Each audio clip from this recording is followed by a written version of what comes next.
Operation Sindoor നടപടി അവസാനിപ്പിക്കുന്നതിൽ ആരുടെയും മധ്യസ്ഥതയോ സമ്മർദ്ദമോ ഉണ്ടായിട്ടില്ലെന്ന് പ്രതിരോധ മന്ത്രി രാജ്നാഥ് സിംഗ്. പാകിസ്ഥാൻ അപേക്ഷിച്ചതുകൊണ്ടാണ് വെടിനിർത്തലെന്ന് വിശദീകരണം. പഹൽഗാമിലെ സുരക്ഷാ വീഴ്ചയെക്കുറിച്ച് സർക്കാർ മിണ്ടുന്നില്ലെന്ന് പ്രതിപക്ഷം. ചർച്ചയിൽ പങ്കെടുക്കുമോ എന്ന ചോദ്യത്തിന് മൗനവ്രതത്തിലെന്ന് ശശി തരൂരിന്റെ പ്രതികരണം.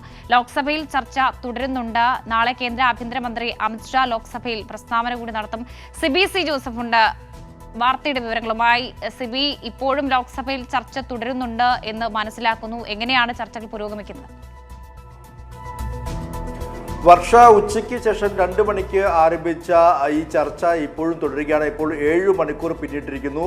ഓപ്പറേഷൻ സിന്ദൂരുമായി ബന്ധപ്പെട്ടുകൊണ്ട് ഓപ്പറേഷൻ സിന്ദൂർ പൂർണ്ണമായും വിജയകരമായിരുന്നു എന്ന് അവകാശപ്പെട്ടുകൊണ്ടാണ് പ്രതിരോധ മന്ത്രി രാജ്നാഥ് സിംഗ് ഈ ചർച്ചയ്ക്ക് തുടക്കം കുറിച്ചത്. ഇതിൽ പ്രധാനമായും അമേരിക്കയുടെയും അതുപോലെ തന്നെ അമേരിക്കൻ പ്രസിഡന്റ് ഡൊണാൾഡ് ട്രംപിന്റെയും ഒരു മധ്യസ്ഥ ചർച്ച, ഈ ഇന്ത്യ പാക് സംഘർഷം അവസാനിപ്പിക്കാൻ വേണ്ടി മധ്യസ്ഥത വഹിച്ചു എന്ന ആ ഒരു അവകാശവാദം പൂർണ്ണമായും കേന്ദ്ര സർക്കാർ തള്ളുകയാണ്. വിദേശകാര്യമന്ത്രി എസ് ജയശങ്കറും അദ്ദേഹവും ചർച്ചയിൽ പങ്കെടുത്തുകൊണ്ട് ഇതിനെ പൂർണ്ണമായും തള്ളുകയും ഒരു ബാഹ്യ സമ്മർദ്ദമോ അല്ലെങ്കിൽ മറ്റാരും മധ്യസ്ഥത വഹിച്ചില്ല എന്നുള്ളൊരു നിലപാടാണ് ഇന്നിപ്പോൾ കേന്ദ്ര സർക്കാർ സ്വീകരിച്ചത്. അതോടൊപ്പം തന്നെ ഈ ഒരു ഓപ്പറേഷൻ സിന്ദൂരുമായി ബന്ധപ്പെട്ടുകൊണ്ട് ഇന്ത്യക്ക് ഒരു നാശനഷ്ടവും ഇന്ത്യൻ സൈനിക ശേഷിക്ക് അല്ലെങ്കിൽ ഇന്ത്യക്ക് യാതൊരുവിധ സൈനിക നഷ്ടവും സംഭവിച്ചിട്ടില്ല എന്നും ഇത്തരത്തിൽ രാജ്നാഥ് സിംഗ് അടക്കം പറയുകയും ചെയ്തു.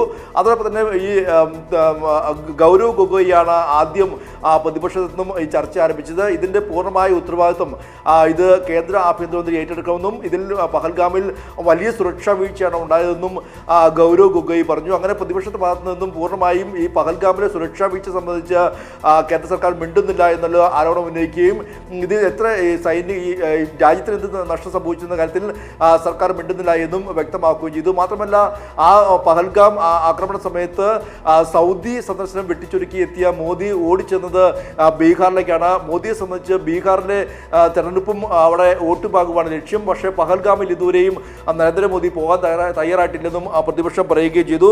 ഇപ്പോൾ ഏറ്റവും ഒടുവിലായി ഇപ്പോൾ CPIM വേണ്ടി തമിഴ്നാട് CPI MP ആയ വെങ്കടേശനും ഇപ്പോൾ സംസാരിച്ചിട്ടുണ്ട്. അദ്ദേഹം പ്രധാനമായും പറഞ്ഞത് വലിയ വീഴ്ചയാണ് അവിടെ ഉണ്ടായത്. പക്ഷേ എങ്കിൽ പോലും ഇതുമായി ബന്ധപ്പെട്ടുകൊണ്ട് പ്രധാനമന്ത്രി ഇത്തരത്തിൽ സൗദി യാത്ര വെട്ടിച്ചൊരുക്കി പോയത് ബീഹാറിലേക്കാണ്. അതുകൂടാതെ ഈ IMFന്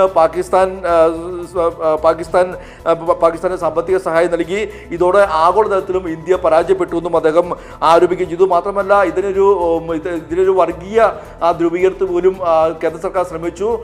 ശ്രീകൃഷ്ണനെയും രാമനെയും പോലും ഇപ്പോൾ വർഗീയമായി ചിത്രീകരിച്ചുകൊണ്ട് വോട്ട് ബാങ്ക് ലക്ഷ്യമിട്ടുകൊണ്ടാണ് കേന്ദ്ര സർക്കാർ മുന്നോട്ട് പോകുന്നത്. പക്ഷേ ഞങ്ങൾക്ക് രാജ്യമാണ് ഒന്നാമതെന്നും പറഞ്ഞുകൊണ്ടായിരുന്നു അദ്ദേഹവും സംസാരിച്ചത്. പ്രധാനമായും പ്രതിപക്ഷം ഇവിടെ ഉയർത്തിക്കാട്ടിയത് പഹൽഗാമിലെ സുരക്ഷാ വീഴ്ചയും നരേന്ദ്രമോദി ഇതുവരെയും പഹൽഗാം സന്ദർശിക്കാത്തെല്ലാം തന്നെ വിഷയം ചൂണ്ടിക്കാട്ടിക്കൊണ്ടാണ് സംസാരിക്കുന്നത്. ഇപ്പോൾ 7 മണിക്കൂർ പിന്നിട്ടിരിക്കുന്നു. ഇപ്പോഴും ചർച്ച പുരോഗമിച്ചുകൊണ്ടിരിക്കുകയാണ്. നാളെ രാജ്യസഭയിൽ പഹൽഗാം വിഷയം ചർച്ച നടത്തുകയും ചെയ്യും.